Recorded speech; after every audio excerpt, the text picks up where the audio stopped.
Break ಆದ್ಮೇಲೆ ಮತ್ತೆ ನಮ್ಮ ಬೆಂಗಳೂರು 3 ವರ್ಷದ ಮುದ್ದು ಮಗುವದು ಎಲ್ಲರಂತೆ ಆಡಿ ನಲಿಯಬೇಕಾಗಿದ್ದ ಕಂದಮ್ಮ 10 ತಿಂಗಳಿನಿಂದ ಹಾಸಿಗೆ ಹಿಡಿದಿದೆ. ಕೊಂಚ ಚೇತರಿಸಿಕೊಂಡಿದ್ದಾಳೆ ಅಂತ ನಿಟ್ಟುಸಿರು ಬಿಡುವಷ್ಟರಲ್ಲೇ ಮತ್ತೆ ಆಸ್ಪತ್ರೆ ಪಾಲಾಗಿದ್ದಾಳೆ.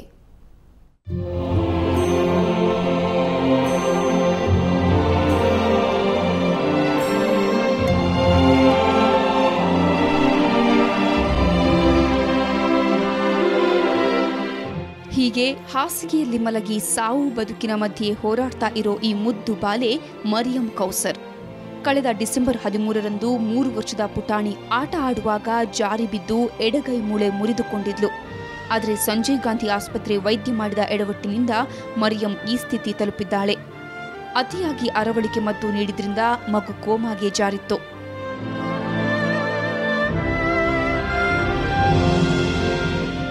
ನಂತರ ಜಯನಗರದ ಮಾಲತಿ ಮಣಿಪಾಲ್ ಆಸ್ಪತ್ರೆಯಲ್ಲಿ ಮರಿಯಂಗೆ ಚಿಕಿತ್ಸೆ ಕೊಡಿಸಲಾಯಿತು. ಕೆಲ ತಿಂಗಳುಗಳ ಕಾಲ ಕೊಂಚ ಚೇತರಿಸಿಕೊಂಡಿದ್ದ ಪುಟಾಣಿಯನ್ನ ಆಗಸ್ಟ್ ತಿಂಗಳಲ್ಲಿ ಆಸ್ಪತ್ರೆಯಿಂದ ಡಿಸ್ಚಾರ್ಜ್ ಮಾಡಲಾಗಿತ್ತು. ಈಗ ಮತ್ತೆ ಮರಿಯಂ ಆರೋಗ್ಯದಲ್ಲಿ ಏರುಪೇರಾಗಿದೆ. ನಿನ್ನೆ ಮಧ್ಯಾಹ್ನದ ವೇಳೆ ಮರಿಯಂ ಕೌಸರ್ಗೆ ಉಸಿರಾಟದ ತೊಂದರೆ ಕಾಣಿಸಿಕೊಂಡಿದೆ. ಜಯನಗರದ ಮಾಲತಿ ಮಣಿಪಾಲ್ ಆಸ್ಪತ್ರೆಗೆ ಮಗುವನ್ನ ಮತ್ತೆ ದಾಖಲಿಸಲಾಗಿದೆ.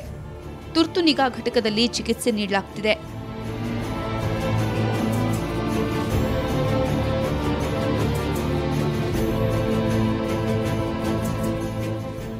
ಸಾವಿರಾರು ಜನರ ಪ್ರಾರ್ಥನೆ ಜೊತೆಗೆ ಹೆತ್ತ ಕರುಳು ಸಹ ಕಂದಮ್ಮನ ಆರೋಗ್ಯಕ್ಕಾಗಿ ಹಾರೈಸುತ್ತಿದೆ. Get well soon Maryam. ಬೆಂಗಳೂರಿನಿಂದ ಕ್ಯಾಮರಾಮನ್ ಮುನಿಯಾ ಜೊತೆ ಪವನ್ ಕುಮಾರ್ ಪಟೇಲ್, ಸುವರ್ಣ ನ್ಯೂಸ್. ಮೋದಿಯ ಸ್ವಚ್ಛ ಭಾರತ ಅಭಿಯಾನಕ್ಕೆ ಆರಂಭದಲ್ಲೇ ಸಾಕತ್ ರೆಸ್ಪಾನ್ಸ್ ಸಿಕ್ತು.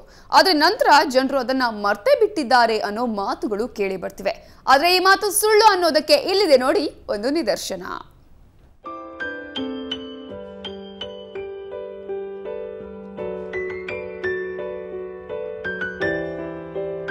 ಪ್ರಧಾನಿ ನರೇಂದ್ರ ಮೋದಿ ಕರೆಗೆ ಇಡೀ ದೇಶವೇ ಸ್ಪಂದಿಸಿದೆ.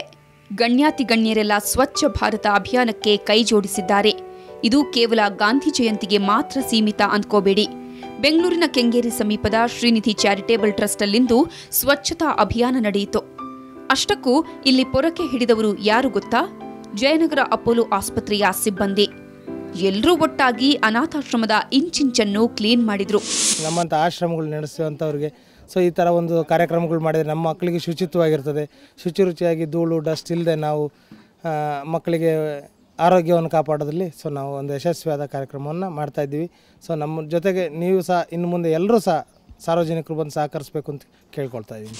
ರಸ್ತೆ ಮೋರಿಗಳಷ್ಟೇ ಅಲ್ಲ, ಅನಾಥಾಶ್ರಮಗಳ ಸ್ವಚ್ಛತೆಯೂ ಮುಖ್ಯ ಅನ್ನೋದನ್ನ ಅರಿತ ಆಸ್ಪತ್ರೆ ಸಿಬ್ಬಂದಿ ಆಶ್ರಮಕ್ಕೆ ನೆರವಾಗಿದ್ದಾರೆ. ಪ್ರತಿ ಭಾನುವಾರವೂ ಒಂದೊಂದು ಅನಾಥಾಶ್ರಮವನ್ನ ಕ್ಲೀನ್ ಮಾಡೋ ಗುರಿ ಹೊಂದಿದ್ದಾರೆ.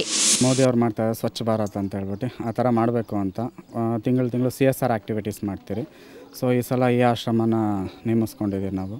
ನಮ್ಮ ಕೈಲಾಗಿರುವಂಥ ಸಣ್ಣ ಸಹಾಯ ಅಂದರೆ ಕ್ಲೀನಿಂಗ್ ಎಲ್ಲ ಮಾಡಿಕೊಟ್ಟು ಅವ್ರು ಸ್ವಚ್ಛವಾಗಿ ಅದನ್ನು ಇದು ಮಾಡಬೇಕು ಅಂತ ನಮ್ಮ ಉದ್ದೇಶ. ಎಲ್ಲರೂ ಮುಂದೆ ಬಂದು ಮಾಡಿಕೊಟ್ರೆ ಈ ಥರ ಆಶ್ರಮ ನಡೆಸೋರಿಗೆಲ್ಲ ತುಂಬ ಹೆಲ್ಪ್ಫುಲ್ ಆಗಿರುತ್ತೆ. ಆಶ್ರಮ ಲಕಲಕ ಹೊಳಿತಾ ಇದೆ ಅಂತ ಖುಷಿಪಟ್ಟ ಮಕ್ಕಳಿಗೆ ತಿಂಡಿ ತಿನಿಸುಗಳನ್ನು ಕೂಡ ಹಂಚಲಾಯಿತು. ಬೆಂಗಳೂರಿನಿಂದ ಕ್ಯಾಮರಾಮನ್ ವಿನೋದ್ ಜೊತೆ ನಂದಿನಿ, ಸುವರ್ಣ ನ್ಯೂಸ್. ನಮ್ಮ ಬೆಂಗಳೂರು ಮುಂದುವರಿಯುತ್ತೆ ಒಂದು ಸಣ್ಣ ಬ್ರೇಕ್ನ ನಂತರ.